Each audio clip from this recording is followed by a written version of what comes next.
Welcome to Paranormal 411, coming to you from an undisclosed location deep within the Appalachian Mountains, with your hosts David Reagan and Jason Scott, bringing you the unknown.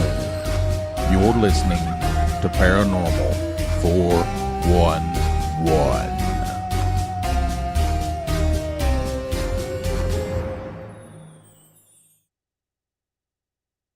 All right. Look Welcome, everybody, to Paranormal 411. What do you think? Hey, I'm ready. I've been waiting for this for a while now, so this is going to be fun. Yeah, we got a great show lined up for you guys tonight. Oh, yeah. We have Brian Jeffrey, Black Mass Paranormal, coming on tonight. And remember, we are live on Spreaker, Podbean, also live on Facebook and YouTube. Remember, we do have a book out. You can find it on Amazon. It's called East Tennessee Hauntings and Lore. Great little coffee table book. Oh, look at that. Jason's got it right there. Somewhere in there. Hey, if you're looking, you find us. You can do that at paranormal411.org. You can find us at Paranormal411 on Facebook, YouTube, and Twitter. We're also on Saturdays at 10 p.m. That's tonight, everybody. At WDJY-FM. You could go there to WDJYFM.com and listen. And we're also on all of your favorite podcast platforms. Join us. Join us. Join us. Like I said, or David said, tonight we got Brian Jeffrey on. He's from Black Mass Paranormal. Well, he's the founder, I guess. Yes. And got an awesome YouTube. Oh, yeah. Yeah. He does a lot of investigations around here. Yeah. That's what's cool, right? And it's right here at home. I mean, right here. So we're going to ask him some stuff about right here. So Black Mass Paranormal looks to prove the existence of the unknown.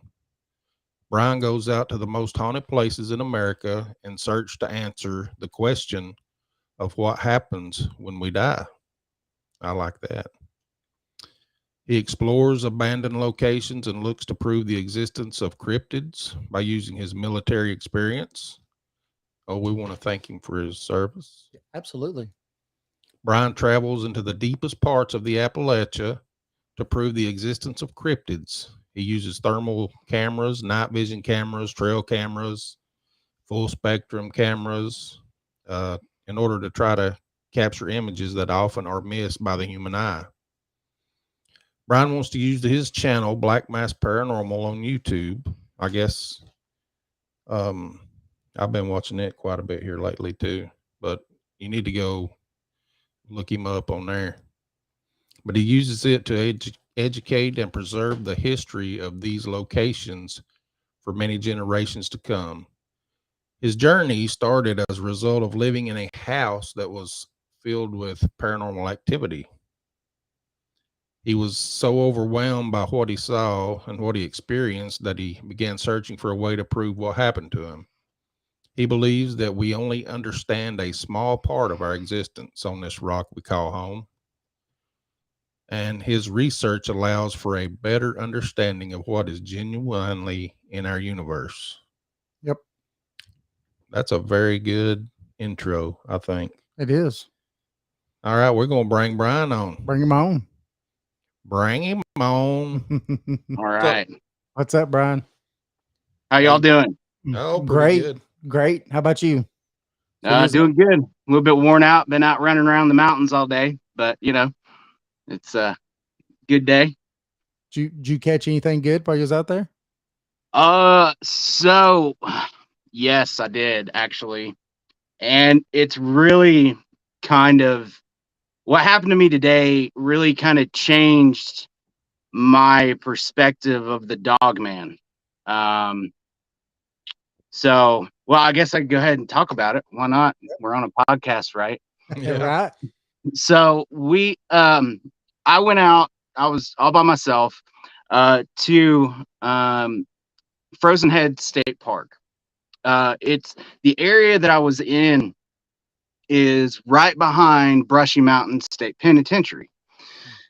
Now, I'm not sure if y'all have seen my video from, it's called Beast of Brushy, where me and John from Exploration Unknown, we go to the prison in order to, do the haunting side of it. I mean, that place is known for the hauntings that happen Mhm. there. Well, while I had just gotten out of the Max, which is this kind of octagon shaped building in the back of the complex. And I was standing outside, digging in my pockets. I don't even know what I was doing. I think I was trying to get a dip in me. But all of a sudden, I hear this scream, and like it is so loud and I mean, it is just the most unbelievable sound that you could ever imagine when experiencing it in person. And at the time, I had just set my camera down. I often do that a lot of times when I'm investigating, because paranormal stuff, it's not like a on camera thing. It just happens randomly. And I had set my camera down, and I hear this scream. And at first, like, I'm not even scared. Like, I'm just absolutely in awe of this noise. And I'm just kind of looking around, and I look down and I see my camera's rolling, and I'm like, yes, I caught it. And I pick up my camera, and then it happens again. And this sound, I mean, it sounds like it comes from a complete and utter another dimension. So since then, I have been fascinated with the area, the forest that's around Brushy Mountain. And I went out there today to try to set up some trail cams and kind of look around and see what's really in the woods behind the prison. There's all kinds of different prison mines and all kinds of cool stuff back there. But as I was walking, and I'm sure if y'all are Bigfoot enthusiasts, you hear or you see a lot when a Bigfoot a Bigfoot would take like a tree and they bend it over like Mhm. in a complete curve. Okay, so as I'm walking up, I see one of those trees, but this is not like a normal like sapling that they typically do this with. This was like a 60 to 70 foot tree. I mean, this thing was massive, and it was bent in a perfect like upside down U. Yeah, I mean, it was absolutely perfect. So I'm like totally fascinated, and I'm walking up the trail, and as I get way down deep in the woods, and I actually capture something on camera, and it looks like a big creature ducked behind a tree, like it's like staring at me. It's on. I've got it on thermal camera, but I sit and I watch this thing for a while, and then I hear a bunch of pigs. So I'm like, I got to get out of here, because the pigs in that area are like, those boar are absolutely vicious. Right. So I start heading back down the trail. Okay. So I'm a good, at this point, I'm a good mile and a half from where I initially see whatever it was I saw. And um, I'm I'm headed down the trail, and all of a sudden I hear this dragging kind of sound. So I stop, and I'm like looking around, and I don't see anything. And I break out my thermal and I look around. I don't see anything. And then all of a sudden I hear this breathing, and this sounds like a freaking like a mix between a bear and a lion, and it's like right near me, and I'm hearing this breathing, and I have I can't, there's nothing around me, Right. but I'm hearing this breathing. And so I'm like, I got to get the hell out of here. There's something about to happen.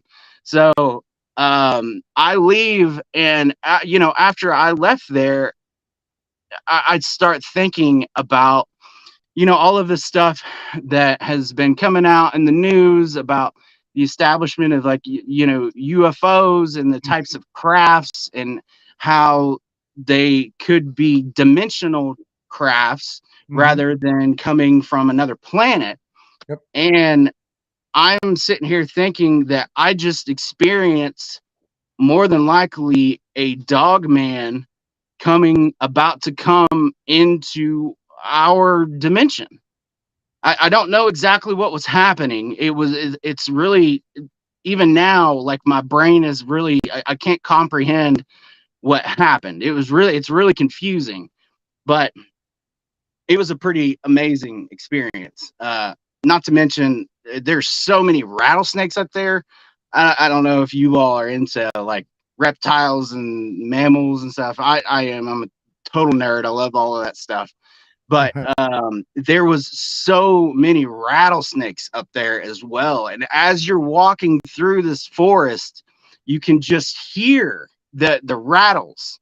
And there's those rattlesnakes just up and down the trail. It's such an amazing place. Like, I absolutely love it up there. I cannot wait to see what shows up on my game cams. I mean, I'm gonna get something cool, I bet.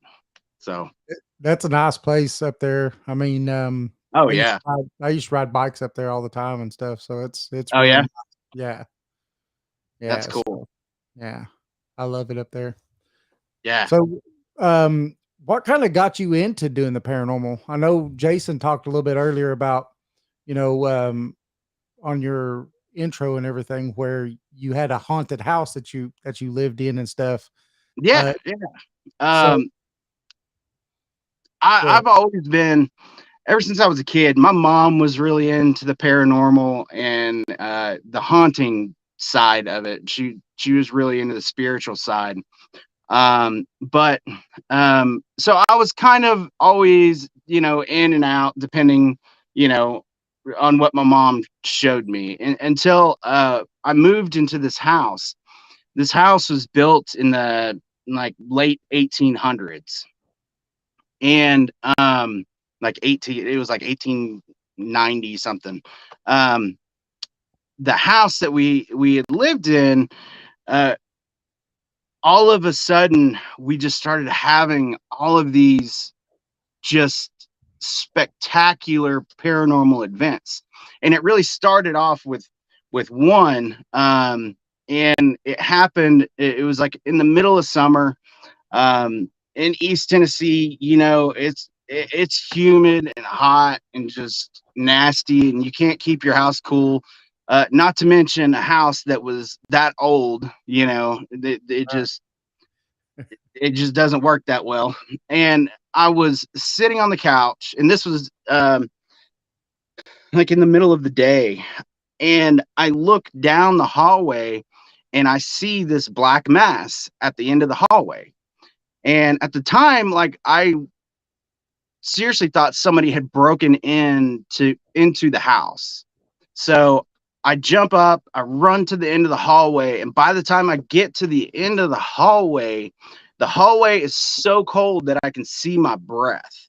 Wow. And I can't figure out where this thing went. Like, and then after seeing that shadow figure, that's really kind of kicked off several events that were happening in the house. And it all kind of climaxed on Christmas Eve, when my wife and I, we were wrapping presents, and we were sitting in the living room, and all of a sudden we hear this, like, scratching sound, and I can't figure out where it's coming from. And once I finally determine that it's coming from this wall, like, I put my ear up to the wall, and I can hear just claws sound like they're coming through the freaking wall. Whoa. And it was just an absolute terrifying experience. That, I mean, after that point, my wife and I were just like, we got to go, and we ended up leaving after that. So yeah. That's crazy. Yeah, that's crazy. I've grew up also in a very haunted house, and that's kind of what got me. One of the things that got me going down this rabbit hole myself. Right. Well, I when you when I was experience like 3.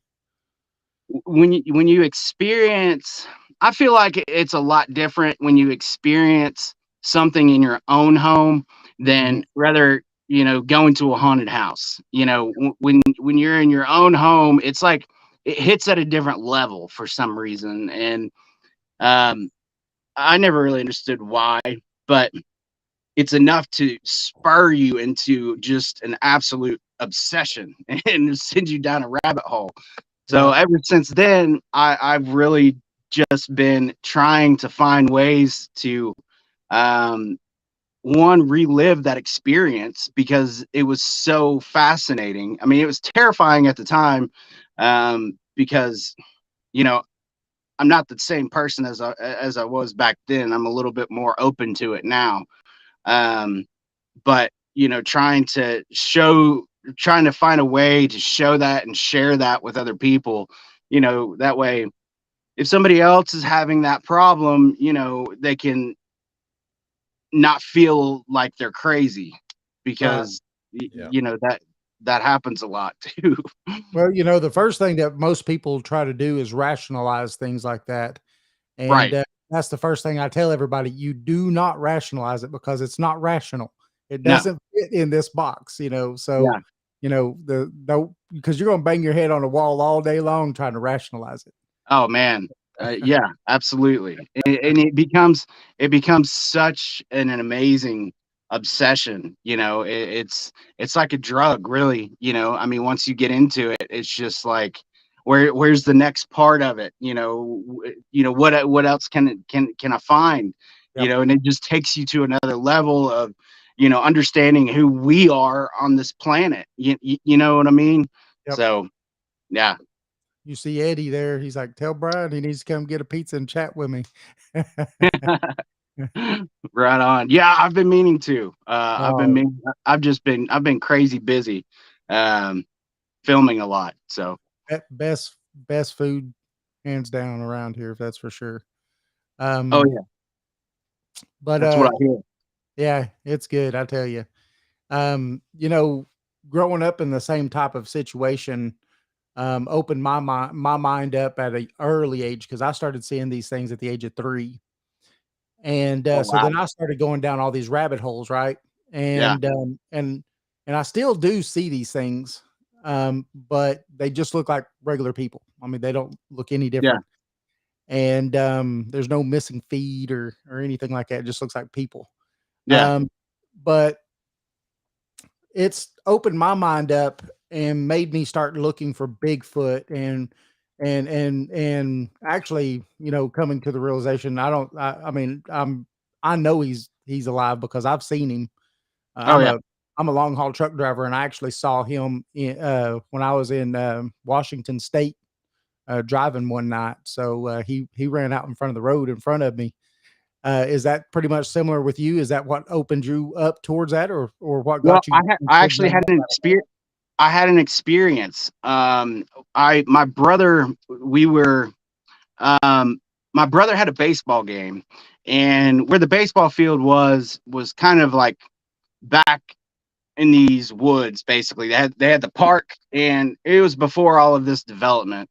But they had the park, and while he was playing, I go into the woods and run around and look for snakes and all of that stuff. And I had made it all the way down to this lake bank, and um, I was just playing, and all of a sudden I see this tree moving, just like insane.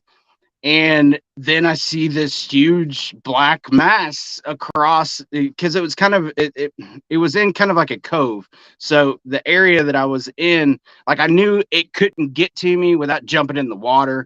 But so I was able to sit there and kind of watch it and see what was happening. But that was kind of my first experience with a cryptid, seeing something, uh, being able to look over and watch this just massive creature take a tree and move it like it's nothing. It was just kind of like, holy crap, what was that? And come to find out later that I ended up talking to several people, and I was trying to tell like my parents and other people what I saw, and a lot of them just kind of dismissed me. And then I ended up talking to somebody who lived just down the road, and he was like, yeah, man, he was like, that thing is out there. And then we got into a conversation and started talking about it, and it kind of really validated what I saw and what I experienced. So it was pretty cool. It was being able to start and experience something like that when I was younger. And then but at the same time, it was really good for me because the woods are my happy place. Like, I can't stand being in a city. Like, I don't like shopping malls, and I don't like any of that stuff, but for me, it made me realize, there's true dangers out in the woods, and there's a lot of stuff that we don't understand, and really kind of pushed me to keep an open mind as I got older, and Right. so I know you done a lot of work out here in Tellico Village, sort yeah. of. Yeah. I watched that video where you caught the Bigfoot or something. I guess it Yeah. was Bigfoot on thermal. Yeah, it was on thermal. Can you tell us about that? Yeah. So there was I had noticed on Facebook a lot of people mentioning seeing some sort of big creature running around out there. And they were talking about how it had attacked a couple dogs and was just basically like scaring people, and nobody knew exactly what this thing was. They said it wasn't a bear. A lot of them described it as being kind of wolf-like in appearance, but then others kind of described it just being really dark. So I knew the area pretty well because we have family that live out there. And I was like, okay, well, I'm going to go out there and, look around and see, if I can find any footprints, any hair, anything strange out there. So I go out there and I am hiking for like 2 to 3 hours. I've got my front facing camera and my rear facing camera. I'm walking all around these woods, and the entire time I kind of feel like something's around me. But I didn't exactly hear anything that would make me think that there was something there. And as I'm leaving, I'm like, okay, I still have this feeling that something's around me. What I'm going to do is I'm going to walk out, because at that point, there's only one area that you would be exiting the woods from. The trail was only in one spot. So if anybody else was out there, they're going to be coming from that trail, So I'm sitting there and I'm watching this trail, and out of the corner of my eye, out of the freaking woods, I see this huge black mass thing come out, just like appear. The way that it came, the way that it presented itself was insane. Like, I don't even know how to describe it. It was like, it was not there, and then it was there, and it wasn't from where the trail was. And I'm sitting there looking at this thing, and it's like it sees me, but like it looks like it turns and goes back and forth like it's thinking about something. And then all of a sudden it turns and starts walking towards me. Now, in East Tennessee, like, if you see another man in the woods at night, you're not going to walk at him like aggressively.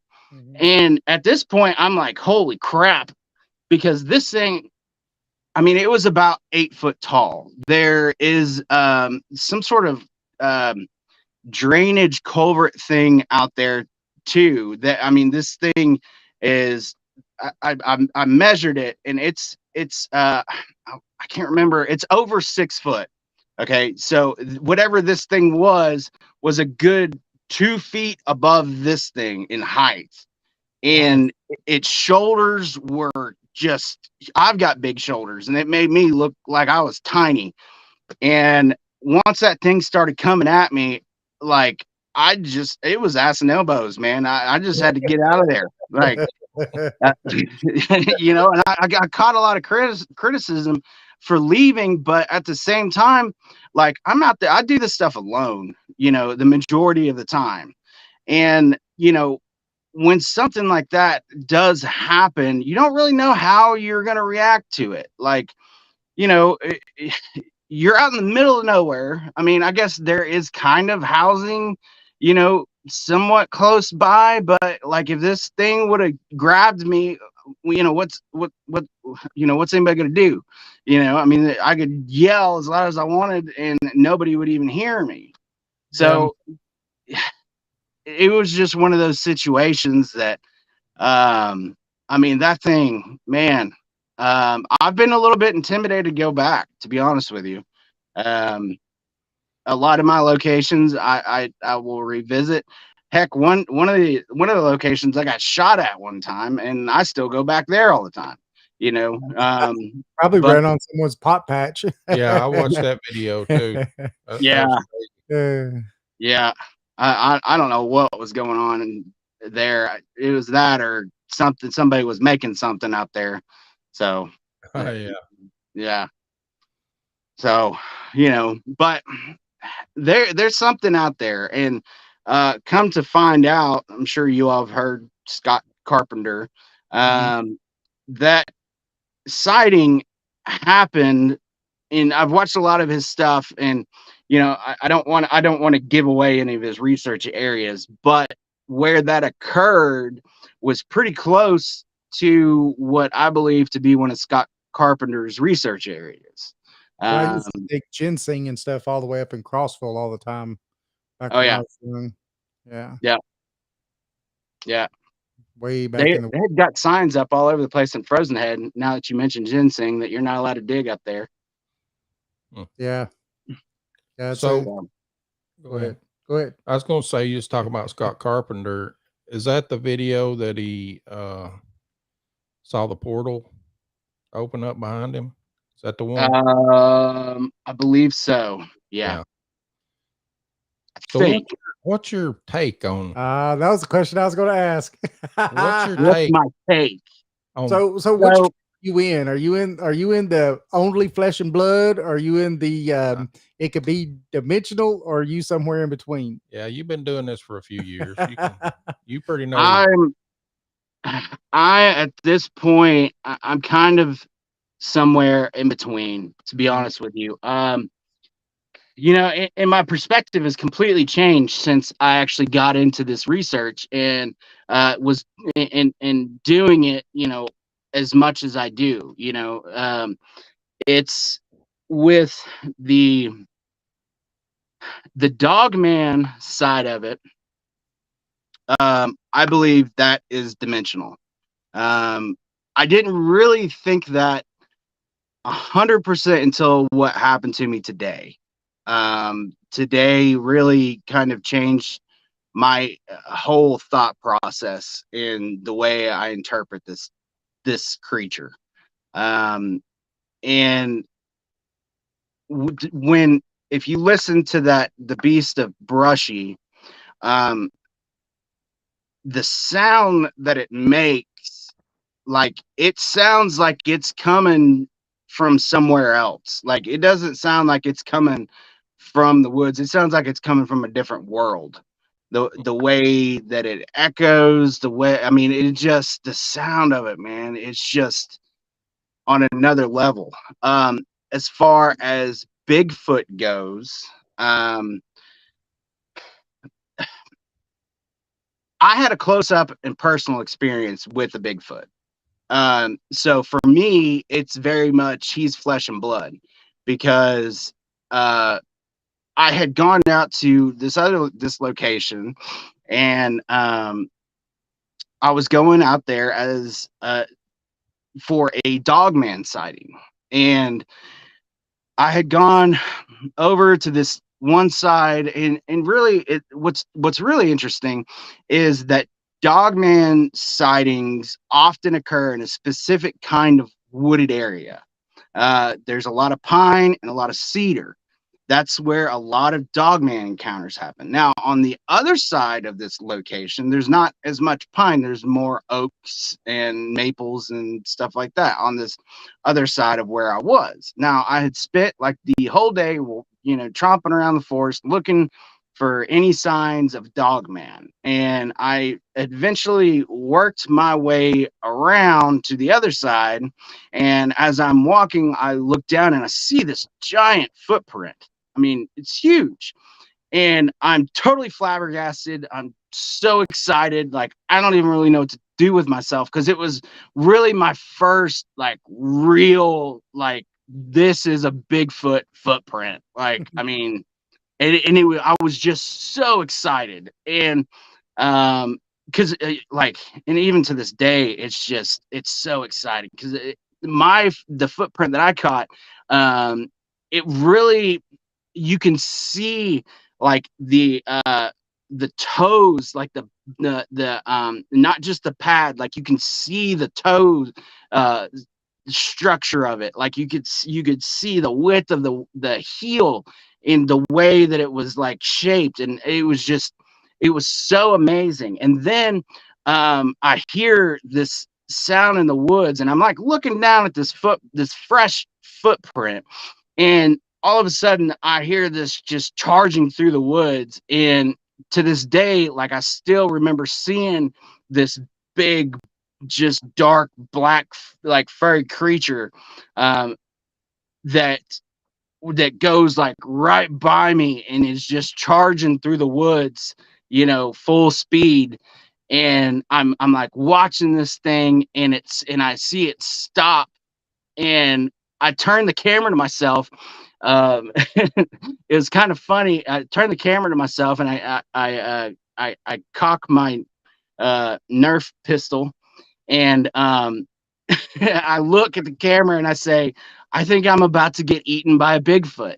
Like, and I'm in that such weird mindset. Like, it's kind of like that thing that's is eventually going to happen, is gonna happen, and you're just like right there, and you're obsessed with the moment. And it was such a cool experience. So with the Bigfoot side of it being so close to me, and so I don't even know how to describe it. It's hard for me to say that it's not of this world. I haven't had a too close of a dog man like that, so my stance on it's a little bit skewed. So, Right.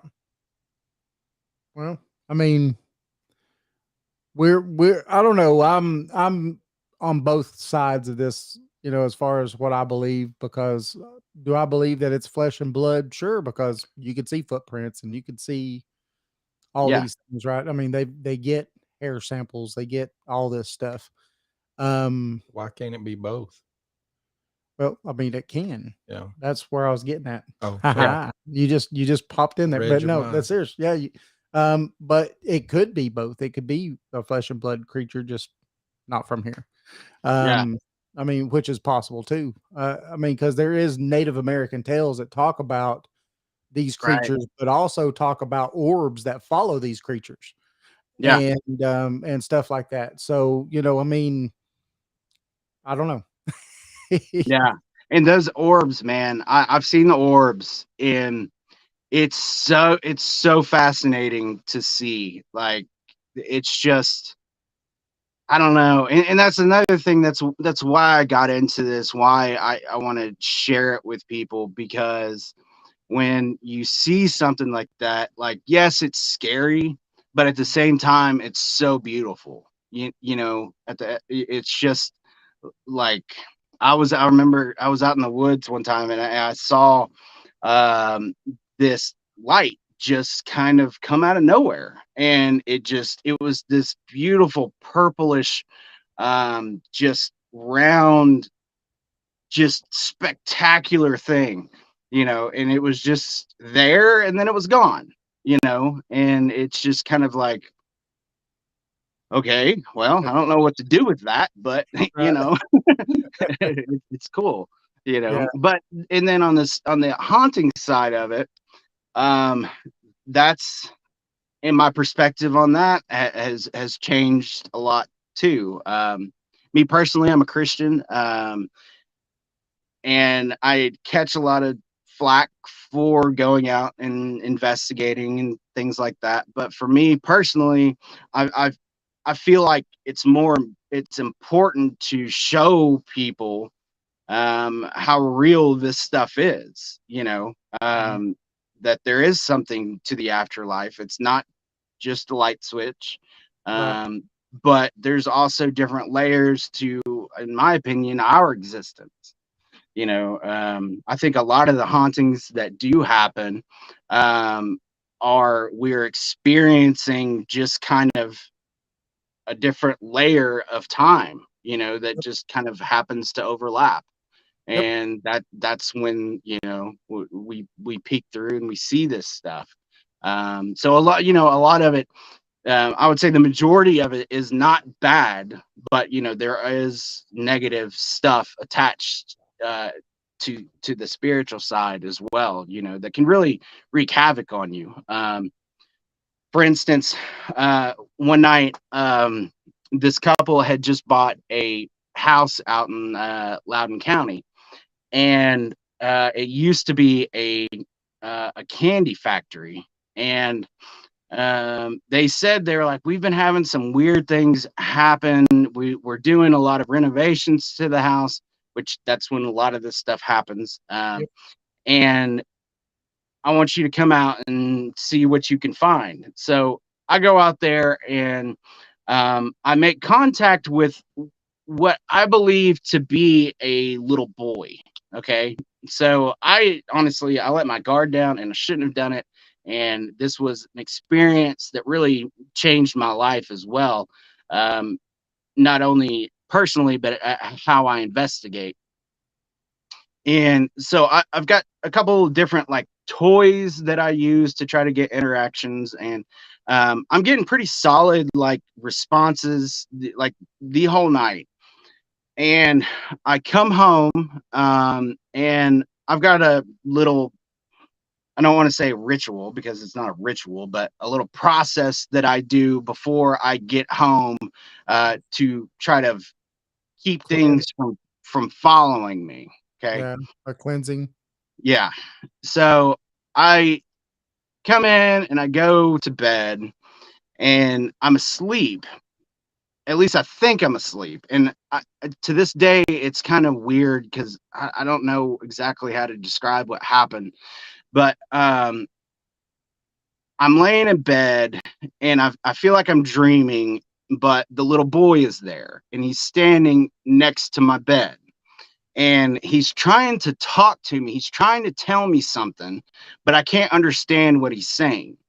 And so, like, and this is where the weird part is in my head. I In my dream, I feel like I sit up, um, on the side of my bed, and I'm looking over, and this little boy is trying to tell me something, but I can't understand what he's saying. So I'm leaning forward and I'm leaning in, and then he takes his finger and he sticks his finger right in the center of my chest. Okay. And at that point, like, I wake up and I'm like, that was weird. You know, or I kind of snap out of whatever was happening at that point. And I go back to sleep, and, you know, basically nothing else happens the rest of the night. And I get up the next morning and I go to get in the shower and I take my shirt off and I've got a burn mark in the center of my chest in the shape of a finger. And it was such a wild experience because it was a legit burn mark. Like, I mean, and I don't know how does that happen? You know, like, and it's like in the shape of a finger. Like Uh-huh. I can send you all the picture of it if you want to see it. But I Oh, mean, that'd be it's badass. Yeah. yeah, man, I'll be happy to. Yeah. It was such a weird experience. So, you know, with that, I don't feel like that little boy was just a little boy. I believe Right. that he was something else, you know, because after that, Mike, I started after that, I started having all kinds of like weird things happen in my house. Like we were hearing footsteps. Lights would like turn on and off. Mhm. Water would turn on and off. Just random weird stuff. He So followed you home. he did. And it Yeah. took me about 2 weeks to get all the nonsense to stop. I Right. mean, it was, yeah, it was. We sage the house a couple times a month at least. But I use that's Palo Santo. yeah, Palo Santo's a good one. Yeah. Yeah. Yep. Yep. Just make sure anyone that's listening to this that you open windows and doors. I had someone once go, you know, it didn't really do anything. I was like, did you open windows and doors? And they're like, no, should I? I'm like, yeah, gotta have a way to get out. Yeah. Gotta be able to leave. Yeah. That's it. Yeah, you're just bouncing him around the house. You're just gonna make it mad. Yeah. And then another night, my wife and I had we were having a date night. We don't get very many date nights. And we had gone out to dinner and we were just kind of hanging out on the back porch, having a couple drinks, and my wife is sitting there talking, and all of a sudden, this you know, the tool that you use to pop up floors, like it's that black metal, it's like a flat shape, it's pretty heavy duty.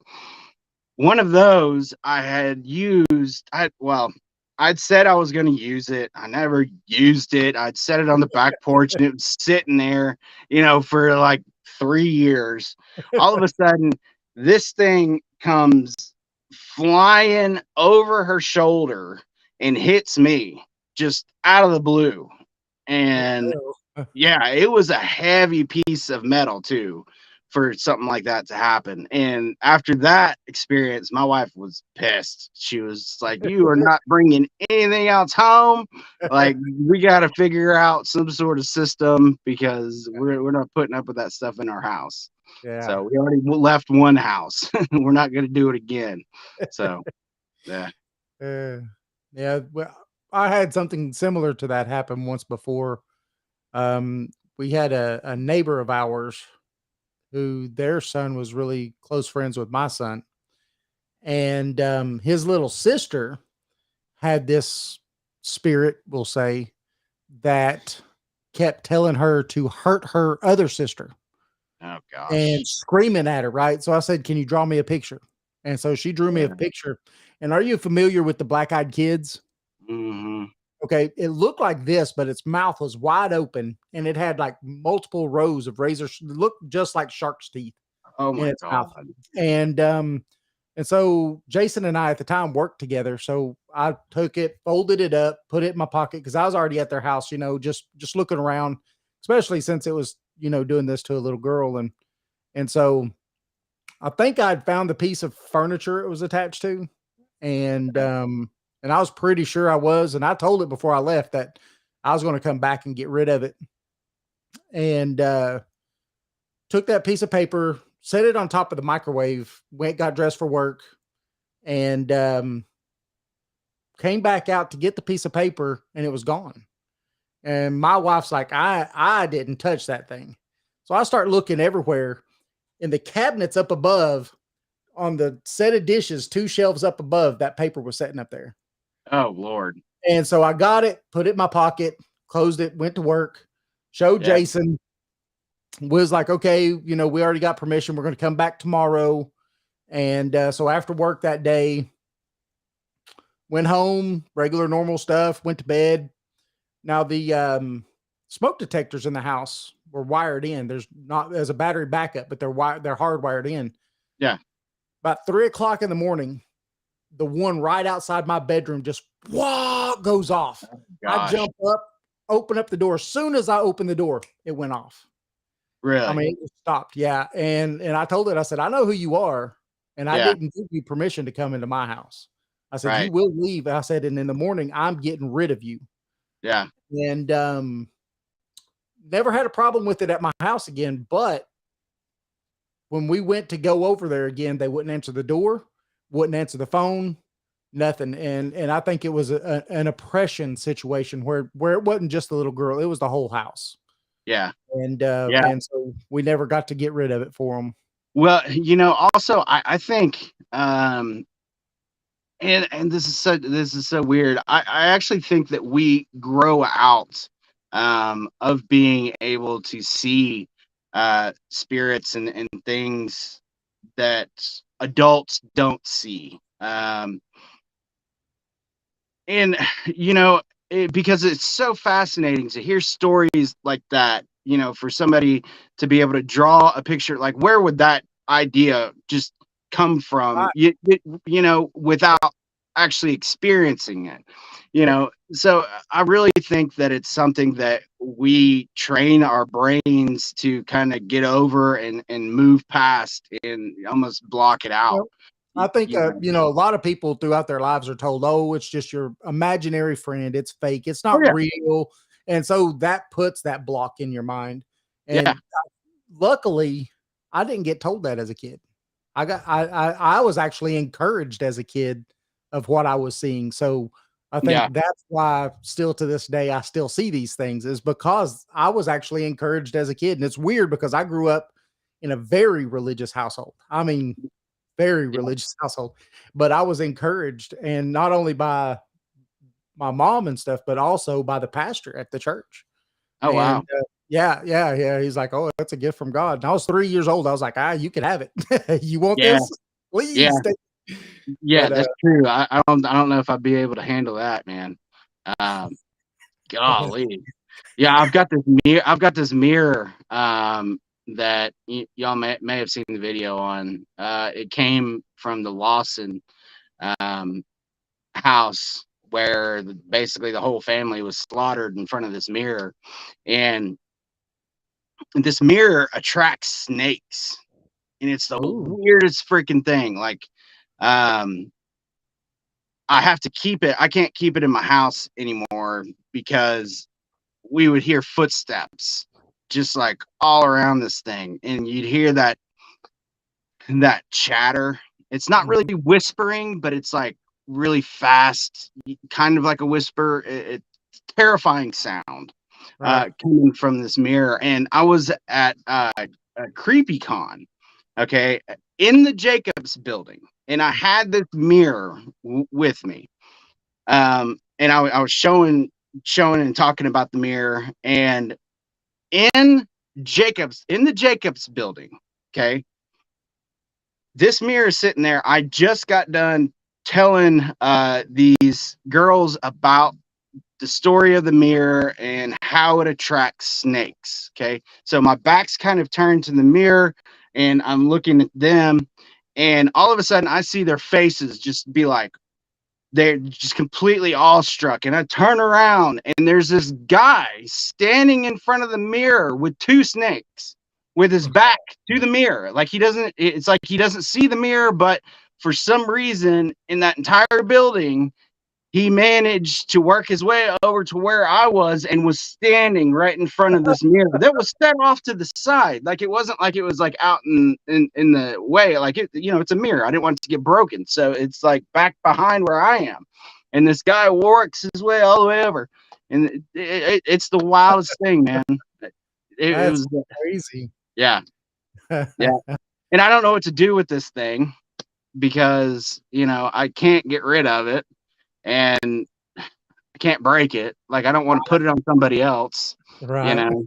So I have to keep it just kind of in this other building, and I don't have any mice in that building, so it's a plus. Yeah. Got plenty of rat killers in there, don't you? Yeah, yeah, Oh my goodness, that's crazy. yeah. So, what else have you experienced here in Loudoun County? In Loudoun County,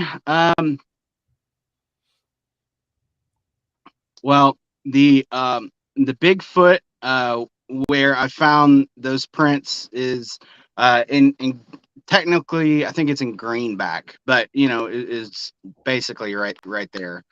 Um, let's see here. Well, so I grew up like on the Loudoun County line. Mhm. And our house, behind our house was just acres of woods. Okay. There's nothing back there except for there's a farm that had some cows way back there. And one night, me and my brother, we were both asleep in our rooms. And all of a sudden, I hear my brother just going absolutely nuts, just screaming at the top of his lungs. And because he would sleep with his blinds open, so he could like look at the moon and stuff. And above the wood line, there is this triangular craft just floating up there, just just sitting there. And my mom comes in, she's freaking out. My brother's just completely lost his mind. And I'm sitting there and I'm looking at this thing, and then all of a sudden it's just gone, and it was such an amazing experience to see something like that. Now there are a lot of reports of UFOs in the Loudon area. I don't know if it's because of the farmlands out there or what exactly is happening. But there are a lot of reports of UFOs in that area. Right. Yep. I know someone that had one. If you go back out towards what is that? Polecat. Where you come around, and then there's that place that comes down, and it has that Indian burial ground there. They went to build houses, but they didn't build them because that burial ground's still there, or that mound. Right there, she saw a big, huge. I mean, this thing was. She said it looked like it was 3 stories thick. Yeah, And it was just sitting there, and then it just kind of turned up, went over her car, right above the tree line, and just was gone. Dude, those experiences are just it's crazy to see, and that was really one of my only UFO. I did see another one at my house. Me and my son saw it one time, but seeing like a structure like that in the sky is just unbelievable, and it's dead silent, just kind of floating there. Like, and that's one thing that I don't understand, why we haven't really been talking about that stuff in all of these new whistleblower accounts or whatever. All the ones that they're talking about, they refer to the Tic Tac a lot, but they're not talking about these other structures. Yep. But it just kind of dawned in my head, in Back Creek Knob. I'm not sure if you're familiar with that area. Oh yeah. There is the dog man that's out there, out by the well. Yeah, out in Coochie Booger. Yeah, we called it the Coochie Booger when I was Coochie Booger. Yep.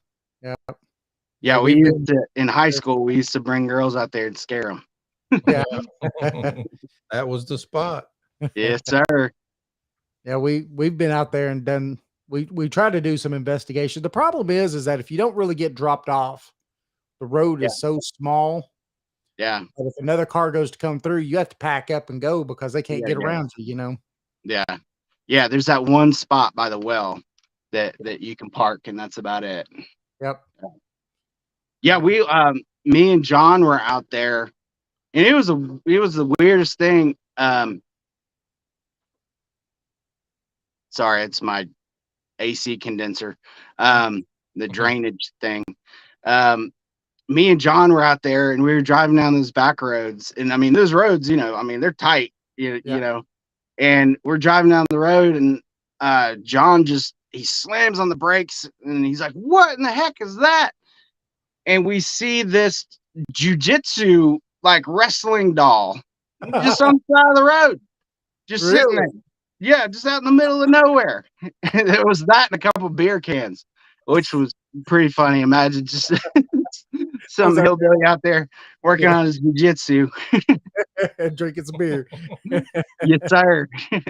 Oh, that's great. That's funny. Oh yeah. We've been out to Coochie Booger a few times. Now there's a cemetery out there too that we went to. It Yeah, was crazy. Clemmer Cemetery. yeah. Yeah, it was crazy. Yeah, we went up there, and Jason was doing the video, and while we was up there, and what was really cool is that by a lot of the graves, we wasn't getting a whole lot as far as EVPs or anything else. But on the viewfinder, you could sit there and see these lights by the graves and stuff, but with your naked eye, you couldn't see them at all. But you look at the viewfinder, you could see it. You couldn't see them with the naked eye. It was pretty fascinating up there. Yeah, we had a good time. Yeah, I jumped in. Yeah, Jason's like, I gotta go. When everything started going dead. Yeah. Lights was going out. I said, I'll see you later. Yes, sir. Have y'all ever been out to Gallagher Cemetery in Oak Ridge? No. You got to go out there, man. It's amazing. It is like next level. Like if you know somebody who wants to get into the paranormal. Now there is, okay, so inside of around the cemetery there's a wall. Okay, it's only like a 3-foot wall. It's like it's a small little wall. So inside of that area there is something dark or negative. I don't know what it was, but it shocked the crap out of me one night. Like I had my camera in my hand, and it came up just out of the blue and just hit me. I threw my camera, like broke my camera. I was so mad. But on the other side of the wall, there is several like soldier graves, and there is one soldier, and his grave is got like the monument to it. But you can walk over to it, and it will straight up talk to you. Like, okay, so I take that back. His grave was not the monument. The monument, that's what made me realize it. So I was basically having this interactive conversation with I think his name was John, and I was thinking that he was buried where this monument thing is, but apparently he wasn't, and he directed me to his grave and told me exactly where it was. And once after I was going through, there's a bunch of names on it. And I was going through like reading off names. That's how I figured out his name. And it stopped on his name. And then I was trying to figure out like if he was buried there or if he was buried somewhere else. And he directed me over to this one area where his the gravestone was really covered in dirt, like in grass. You know how they get. And I cleared it off, and the name was John. Like the names were matching in a row of all kinds of different graves. It was such a cool experience, and like it straight up will interact with you. Like, and I took my son there, and because when I really started to get into putting like my stuff on YouTube, that's when he really kind of showed interest. You know, Dad's a YouTuber, so he wanted to know if ghosts were really real. And so I brought him out there, and he was just like, he was just blown away because of the way these interactions can happen over in that area. But it's a really cool cemetery. It's in Oak Ridge, so you ought We'll to have go to check go it there out. sometime. Yeah, that sounds pretty cool. Yeah. Oak Ridge has got a lot of really cool areas. Obed, there's a dog man over there. I've got what I believe to be dogman fur. It's Really? yeah, it's really amazing. It's I found this like strap. It's the best way to describe it. Just it was a long square piece of this fur that had somehow gotten ripped off. Like it still had like blood and stuff attached to it. What? Yeah, it was wild. So I still have I didn't keep the entire strap. I took a bunch of samples of it. Which now I'm kind of kicking myself because I should have kept the whole thing. But this fur is like fur you've never seen before on any kind of animal. Like it's not like pig fur, it's not bear fur. Like it's really really coarse, like almost brittle. It's a really really strange Hmm, makeup. So that's crazy. yeah. You know, when we was at the Bigfoot conference, the Okay. Our brains are on the same level. you know, the doctor guy that was talking about sending in DNA and stuff to them, Yeah. because up there in South Carolina, have you thought about maybe doing that? Yeah, I have. That stuff's like crazy expensive though. And um I'm not quite to the making a whole bunch of money on YouTube stage. So yeah, I'm kind of stuck between a rock and a hard place on that one. I, So I I thought love I thought he talked about that they was doing it free of charge, that you just brought them in because they was doing it under, really. yeah, that it I was must have getting missed paid that part. for. Yeah, it was getting paid for by the college itself because they were teaching doctoral students and stuff with it. Oh wow. No, Yeah, I must have missed that part. Dude, I would love to have this sampled. yeah, I would love to have it because I mean it's a crazy material. Like I don't even know how to describe it. Like it's unlike anything I've ever seen before. heck yeah. That, I mean, that'd be pretty cool to have it tested, you know, Yeah, and you know exactly what it is yeah. or not. I would love to have it tested. I would absolutely love to have it tested just to know what it is Yeah, because I personally took it out of whatever this was. Like I saw the blood, like I saw the tissue and stuff. So like I know it was from something living. I just, right, I don't know what. right. Yeah, that'd be pretty cool. Yeah. But earlier, but before that, the reason why I was up there was one of my subscribers had a run in with what they believed to be the dog man. It was like across the in Obed, um, there's a river. Sorry, I'm starting to get cotton mouth here. There's a river that runs through the whole area. And on one side, it's kind of like the family side where you can kind of walk and have fun next to the river. But then you can't really access the other side, without putting in some effort, to get to like the wildlife kind of area.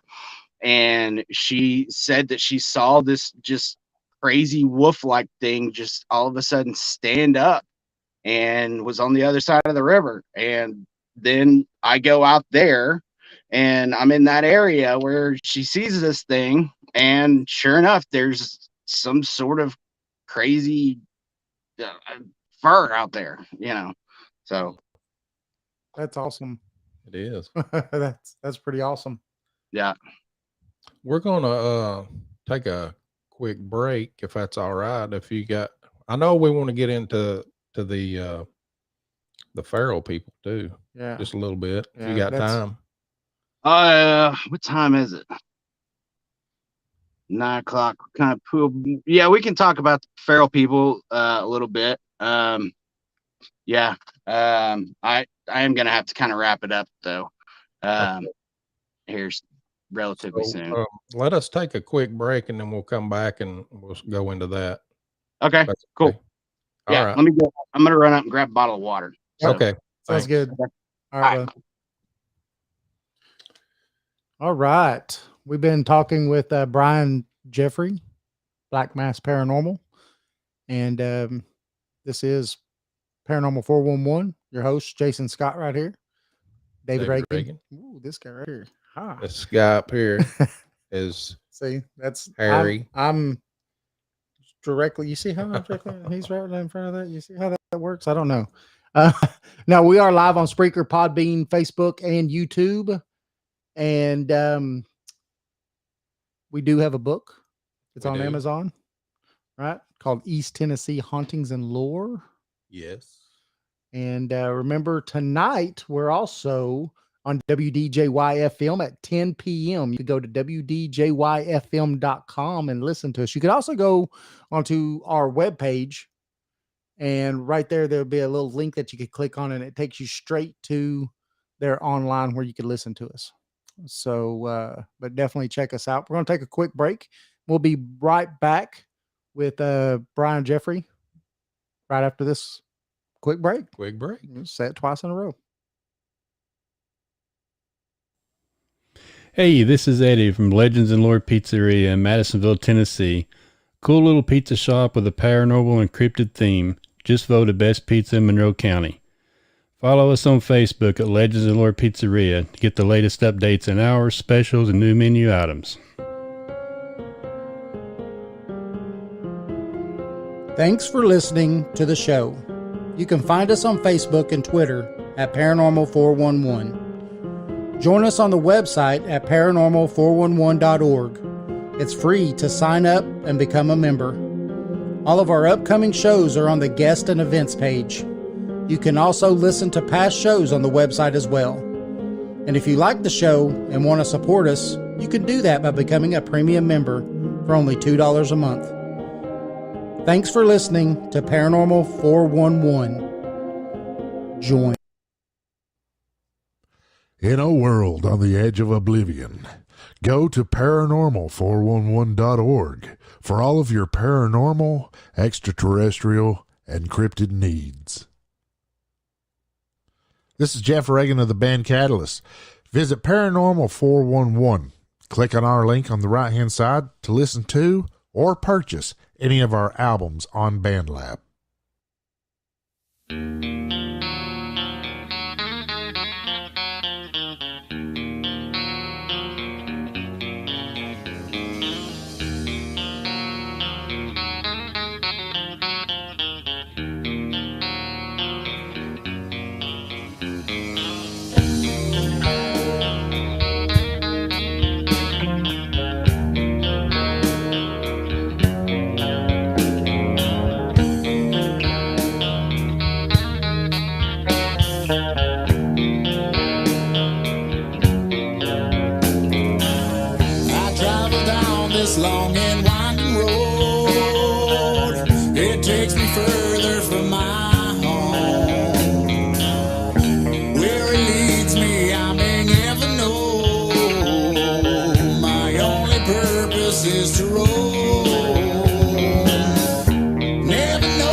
All right, we're back after that little break.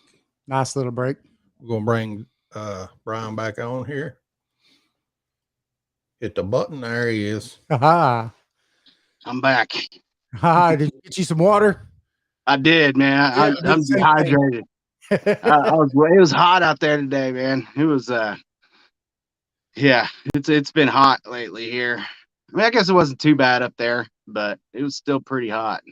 Yeah, this humidity these last few weeks have been pretty killer Oh, around here. horrible, man. Yeah. Horrible. So the feral people. So what got you interested in looking for the feral people?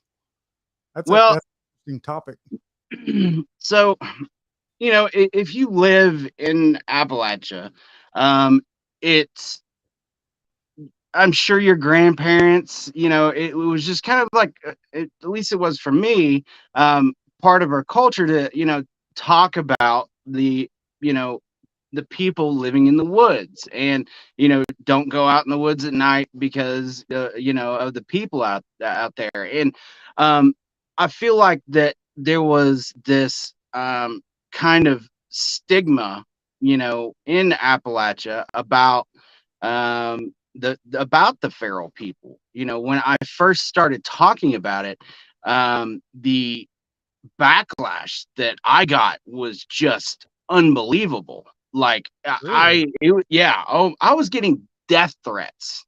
Like, What? yeah, it was crazy. And they were people just took, I don't know if they just took it personally or what, but I felt like it was a topic that really needed some clarity, and in order to do that, at least my brain is like, well, you got to go out and investigate. You can't just be one of those guys that tells stories or tells other people's stories. You gotta get out there and you gotta talk about your own personal experience, and you gotta look for them. And that's when after once I realized that um a lot of people were so angry about it, it really kind of drove me to do it, to talk about it more, because I felt like that stigma really needed to be lifted, and we don't need to be looking at the feral people in that light. So yeah, my first video was, I had done a lot of research and tried to figure out where the most recent sighting was, and I just went out to that location and just started looking around, and there was a lot of weird things that happened out there. So with the feral people, I this past I guess month, I've been trying to clarify the different perspectives on who these feral people are, and where they came from. One of the most, I guess, notorious kind of sides of it is that they're cannibals.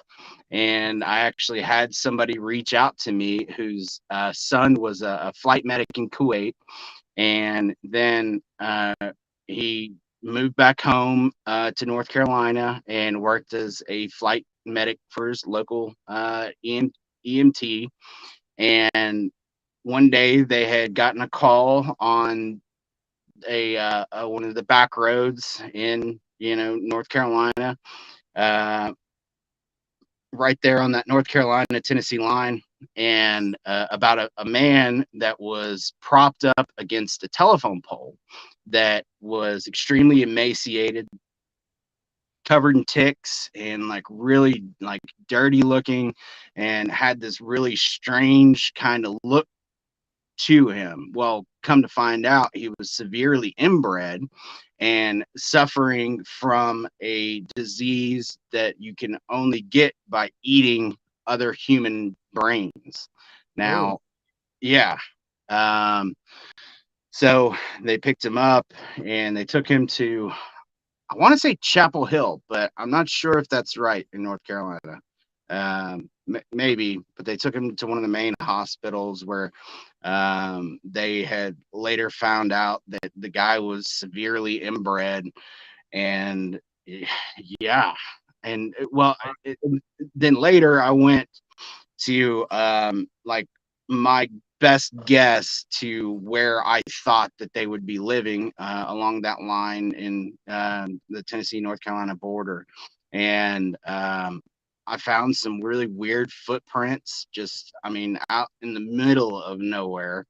um I found I recorded and I got it on thermal, and it looks like it's a person that is like crouched down. And I mean, you all know there's cave systems that run, all through Appalachia. So, what I believe happened was that I was extremely close to one of these feral people, and he managed to get into a cave system and go do his thing. So, yeah. Wow. You think it's something that they still exist? Oh, 100%. Yeah. 100%. I've got no doubt in my mind. No doubt in my mind. Do you think Yeah. that some of these people might be also what is misconstrued as Bigfoot or anything like that out in the woods too? No. No. From the research that I've done, from the people that I've talked to, the people that have seen these, had close up encounters, they are not very big. And if you if you look back even by the genetic side of it, without going into a 5-hour conversation, I'm just going to kind of keep it short. From the leading theories from the Native Americans to the soldiers at the time, and then even if you look at kind of the inbreeding side of it, they all of those characteristics indicate a smaller type of individual. Even this guy that was picked up, he was small. He was smaller. He was like probably under, I don't know, 5'8", 5'6", somewhere around there. As opposed to the Bigfoot side of it, where people always describe a massive creature, so it's a little bit something else, or unless they're talking about a juvenile, but then they specifically say it was a juvenile, a Bigfoot. They're very specific about that. It's not like, well, they had kind of like human features. Even if you look back at say you want to look at the kind of inbreeding side of it, where with the Whitaker family, I'm not sure if you realize this, but the Whitaker family is actually pretty small. If you go and you look through at other people who have visited the Whitaker family, just kind of through social media, and you pay attention to their height, they're all small. Like they're all, they're not very big people. Right. So with the feral side of it, and plus it's been part of our culture, for so long that we have talked about these people being out there, that I just have no doubt in my mind that they are out there. It's not Bigfoot. It's not anything else. It's just what it is. Right. you know Yeah, I know that there's some old newspaper clips from like the 1800s and stuff that talk about feral people and things like that, Yep. Yeah.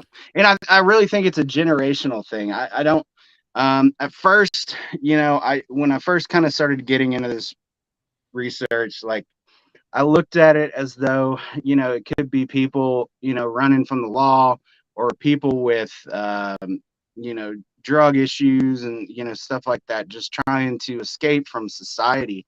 But I think it takes a lot more for a person who has experienced civilized society to revert back to that those natural instincts. Right. I feel like that they would need to be born into the wilderness and Be second go- nature, not something that, like you said, right, reverted back to. right. I don't think that we could revert back Right. to it. So Who is that they're talking about? In the chat room, we got Two let's see, people. You got Roger Roger and and Joseph Joseph Bryant. say that some Okay. believe that Dennis Martin was taken by feral people years ago. yep. And that's what really started the mainstream kind of talk about the feral people. Other than it just being passed down from your grandmother, stuff like that. That's after the Dennis Martin case is in 1969 is when it really kind of came into the mainstream that these people are actually out there. Right. I mean, I know that the tourists, Dennis basically disappeared right in front of his father. Yep. They were camping in Spencefield. Dennis was playing hide and seek, and his father claimed that he was watching him. Dennis went behind a tree and just disappeared. And then you have the tourist that claims that he saw like a man running with Dennis under his arm.